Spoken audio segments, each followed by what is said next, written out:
Today, we are looking at what can only be described as the theater of absurd in the Nigerian politics. Edo State Governor Monday Okpebholo has vowed to resign if President Tinubu doesn't win in Edo State in 2027. A massive gamble considering the Labour Party's recent 71% dominance in that state. But that's not all. We are also unpacking the controversy trailing President Tinubu's new ambassadorial list.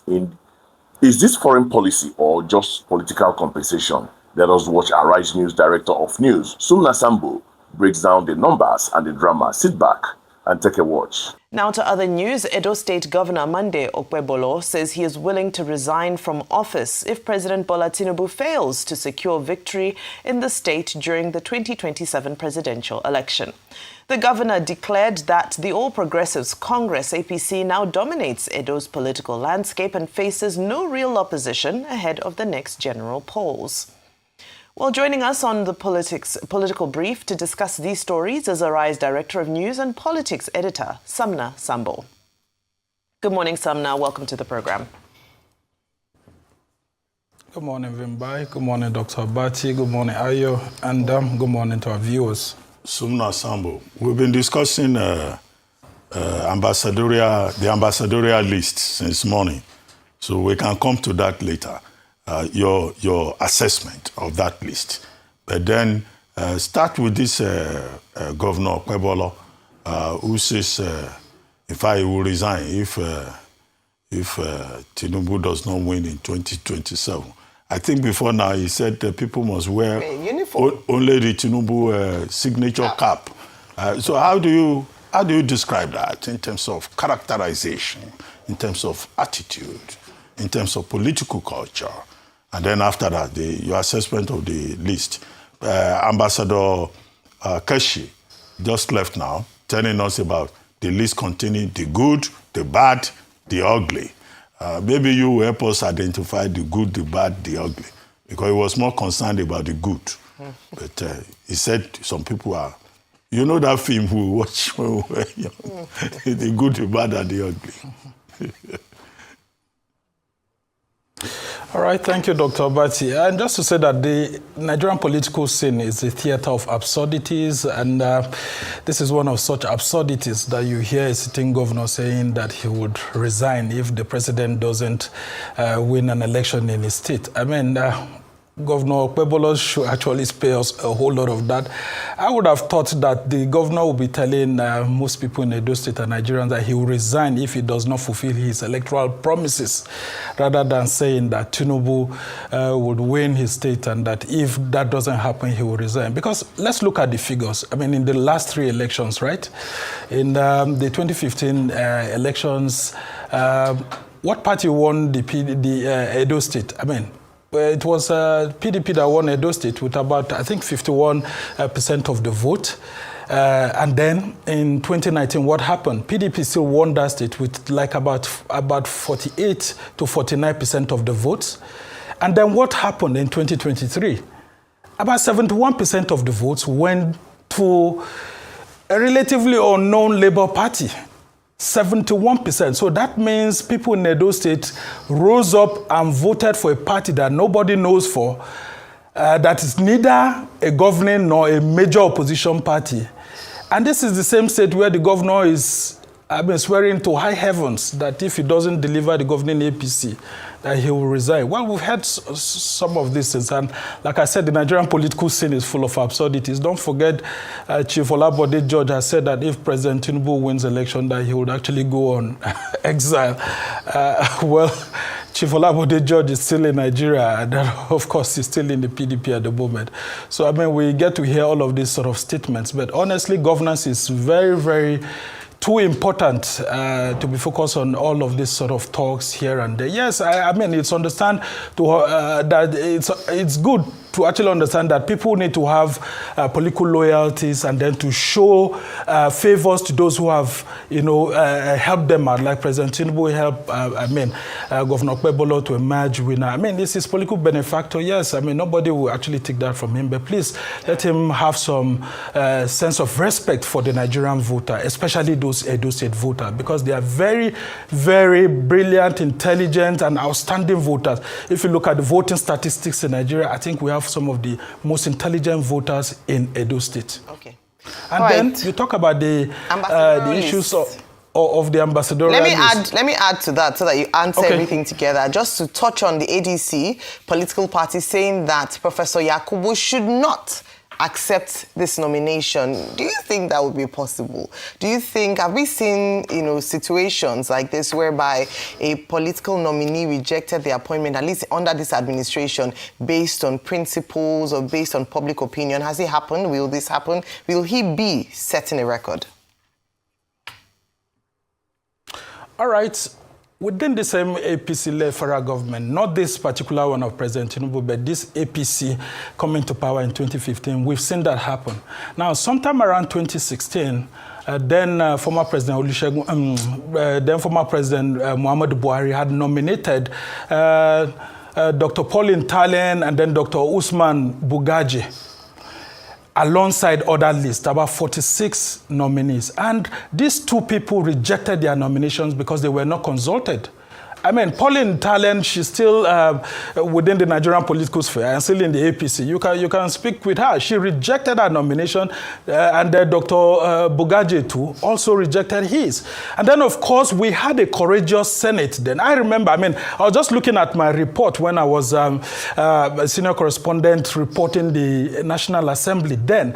In that, my report, I stated categorically how that rejection took place, where the Nigerian Senate rejected the 46 ambassadorial nominees sent to it by former President Muhammadu Buhari. And indeed, the Senate under former Senate President Bukola Saraki was very, very strong in such a way that they rejected that. And then even when Buhari still sent another list with people like Sylvanus Nsofo, who is a retired judge, they still rejected that. And Sylvanus Nsofo was rejected because he was too frail, he couldn't stand. In fact, one of the absurdities that happened during the screening was that he refused to sing the national anthem. And then when the Senate committee also, while they were, screening him, they asked him about computer, if he can use a computer. And he said, look, the use of computer is for people like you, your age, not for people like me. So because of that, the Senate asserted its power because they felt that, Sylvanus Nsofo was being arrogant because President Buhari was his friend, and they needed to teach him a very strong lesson. And he was the oldest nominee at about 82 years. And I think we've never had any older ambassadorial nominee like that. But eventually, there had to be a whole lot of waters passing the bridge. The Senate and the presidency had to meet together at some point, and President Buhari had to bring his name back, because he had done a whole lot of good judgments and all of that, which favored Buhari. So it was like a payback time. And then you had the likes of Justice Oguntade and all of that, whose names were sent without consultation and all of that. Okay. So, we have precedents. Okay. It's not as if there is no precedents. Okay. And so the Senate has the opportunity to show to us that there is Senate of the Nigerian people. And that's why you've seen these opposition parties are saying that they are kicking against people like Mahmoud Yakubu because, it doesn't really make sense because it will look like a political compensation by the Tinubu administration. Okay, I'm glad you're making the point around political compensation. I think it was Rufus Miles who says where you stand depends on where you sit. And it looks like that's what's playing out here. Whether you look at the Edo State governor or whether you look at the political, the ambassadorial list, there seems to be a spirit of sycophancy around it. Now, when you look at some of these names, even the controversial ones, and you look at how uncertain our foreign policy seems to have been over the past couple of years, are there any names at all on this list that inspire hope in you that our foreign policy might be going in the right direction? And secondly, what's at stake? Because we remember historically there were controversies around passport racketeering from some embassies. We've even had issues of drug trafficking associated with some Nigerian embassies in the past. What is the risk of some of these personalities that people are questioning? What is the risk to our foreign policy if these people sail through the process and are indeed made ambassadors? And just as briefly as possible, Sumner, we have about a minute. All right, this is to let you know that, I mean, there are two processes for screening ambassadorial nominees. Both the home country that they are being sent to, and of course, we that we are sending to. So I can tell you that if we don't vet these people very well, the home countries that we are sending them to will reject their nominations. We've seen that happening severally, when Nigeria will push all sort of people to these countries, and they will reject, because you have to pass security clearances and all of that. And that's why some people are raising the issues. I mean, with the likes of Reno Mokri, just imagine that you go to a high-level meeting and you have someone like that, someone who could put out a statement on Twitter that was discussed in secret about a discussion between both countries. I mean, it could be a disaster. So both the country that's receiving our ambassador or the country that is sending, we have to be careful. Yes, there's room for repentance. Reno may have repented. He can do things. But look at people like Femi Fani-Kayode and his stance against Israel, for example. And then, of course, the issues of Palestine and all of that. Yeah, that has already given him away. And so, well, there are still some very good people on that list, including Ogbone Kalu, one of the youngest that's been nominated. I mean, I'm very happy that President Tinubu is also giving young people an opportunity. And then there are some names that, you know, are not so well known. The Senate should do its job very well. Because, look, I've been at these previous Senate screenings before, and I know how rigorous the Senate Committee on Foreign Affairs can be. Look, in 2003 or so, when former President Obasanjo sent a list, they rejected 9 persons because they had about 2 of them had fake doctorate degrees. Some of them had fake certificates here and there. That was a Senate that was working. So let's see that happening again. And then, of course, you come to the issues that you have raised. Look, it's a very serious thing. For those who think that they are going to make monies in their ambassadorial postings, let them ask how much ambassadors are being paid. Look, the money is not so much there, except for the allowances here and there. But look, this is an opportunity for them to also sell Nigeria very, very well. But I can tell you that in conclusion, I mean, what we are seeing here is that the APC too seems not to be putting, you know, the issues of Nigeria's foreign affairs in proper perspective and then putting lots of, you know, strength into it. This is the same Nigeria that couched the policy of Africa being the centerpiece of Nigeria's foreign policy. I mean, look, Buhari took almost 6 months to name ministers. Tinubu is taking almost 2 years plus to name ambassadors. So does this show some level of seriousness on the part of the APC and its federal government? Okay, Sumner. Well, we need to take the issues of governance more seriously, but we just hope that the fresh ones, the good ones out of them, will make Nigeria proud. As for the Senate, you can be sure this Senate will rubber stamp. As for making money, business-minded nominees will hope to be sent to countries where they can use diplomatic immunity and privileges to do business and make money. But that's a story for another day.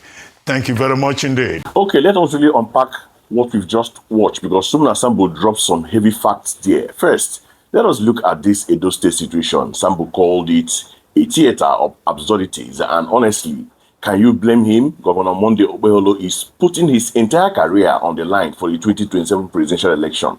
But as Sambo pointed out, the numbers simply do not support this level of confidence. Do you catch those stats? In 2015 and 2019, the PDP held sway in Edo, but the real shocker in 2023, the Labour Party swept Edo State with 71% of the votes. That wasn't a small margin, that was a landslide. Sambo made a brilliant point. The Edo voters is highly intelligent and independent. They moved from PDP to a relatively unknown Labour Party almost overnight. So, for the governor to swear to high heavens that he will deliver the state to APC or resign seems like a political strategy and more like performing for the president, instead of promising to resign if he doesn't build roads or schools. He is promising to resign if his Oga doesn't win. It's wild. Now, let's pivot to the ambassadorial list. Sambo categorized this list as having the good, the bad, and the ugly. There is a big question on everyone's lips. Can these nominees reject the appointment? Sambo took us down memory lane to prove that, yes, it has happened before. He reminded us of 2016 under President Buhari, where Pauline Telan and the Usman Bugaje flat out rejected their ambassadorial nominee because they weren't consulted. It shows that people can stand on principle if they feel they are just being used to fill a quota without respect.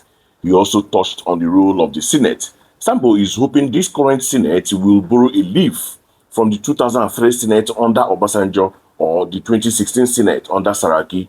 Back then, they actually did their jobs. They rejected nominees with fake doctorates.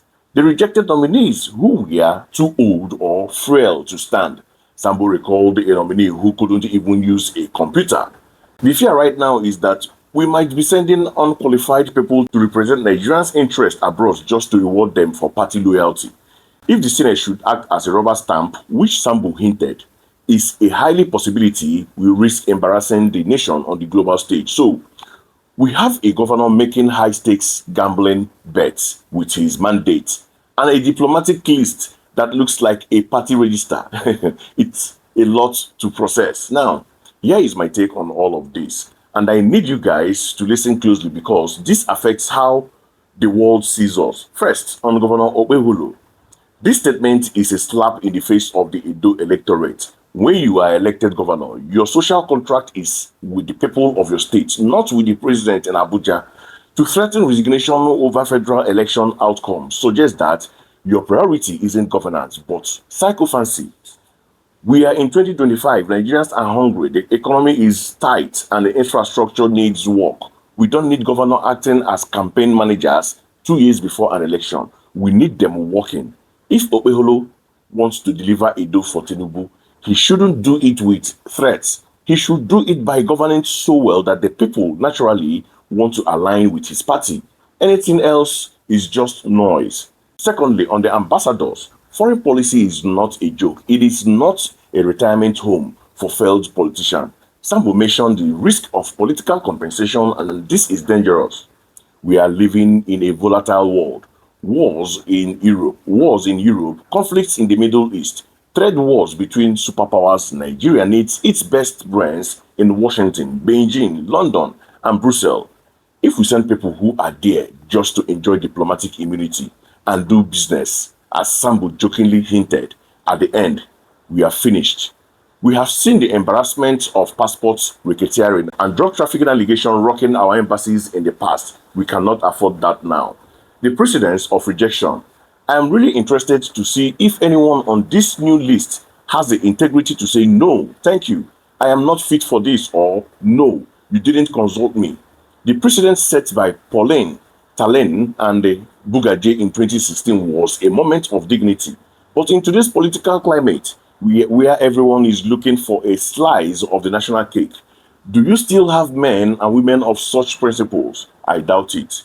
Finally, the Senate, we need them to stop bowing and go to work. We don't want to see take a bow and go for people who will represent Nigeria to the world. If a nominee cannot explain Nigeria's foreign policy stance on the ECOWAS crisis or climate change, they should be dropped, period. We cannot rely on paddy-paddy arrangements when our international reputation is at stake. The bottom line, governance in Nigeria needs to move from a theater of absurdity to a place of serious business. We are watching. That is for now on the analysis. What do you think? Is Governor Monday Okpebholo brave or reckless? And do you trust this Senate to screen these ambassadors properly? Drop your comments below. I read every single one. Don't forget to like this video and subscribe to Oba's Trending Gist for more updates. I'll see you in the next one.